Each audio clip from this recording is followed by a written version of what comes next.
Ливерпуль, Реал Мадрид шарықтау шегіне келдік. Чемпиондар лигасының. Осы жерде ойнады. Сәні осы енді. Елестетейік. Ливерпуль ойнап жатыр. Елестетіп көрейікші. Мохамед Салах. Энфилд Роуд. Қараң-құраң адам.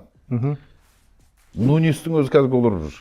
Диас деген қарымта жылдам шабуылға атып шығып жатыр. Өткен Астон Вилланы шарманда қылып жеңген. 2-0 қылып. Сондықтан Ливерпульдің мына ойында енді 2 гол ұрғаны ұрған. Тап-таза кәдімгі 2 анық гол көріп отырмын. М400.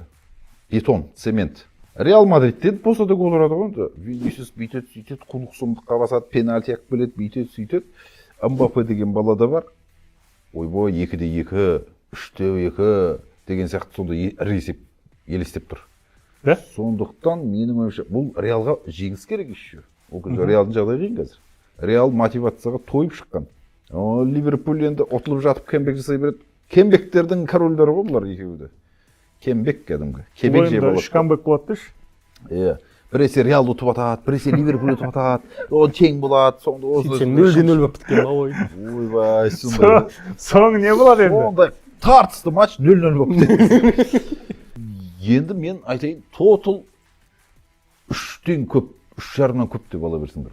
Міне, қатты кеттіңіз бірақ. 3,5 көп деп айттыңыз сіз. Тақырттан алып қоймыз. Сіз айтыңыз енді. Сұрапыл матч қой. Сонымен Ливерпульде Ситиге қарсы ойын бар ғой осыдан кейін. Ол енді тағдыр. Соған дайындалады демеші енді.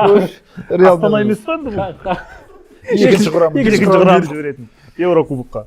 Мұхамеджан сейсен тұра ма сөйтсе мына матчта Ливерпульде. 88 минутта жіберіп алса. Ливерпуль жеңілмейді деген бәс. Жеңілмейді деп жатсыз ба? Мен Ливерпуль жеңеді деймін осы жерде. Не істейсің ал? Міне, өте төбесі тесік адам. Анау жеңілмейді дегенің сенің коэффициент аз ғой? Иә, біз коэффициентпен жарыс отырмыз ба?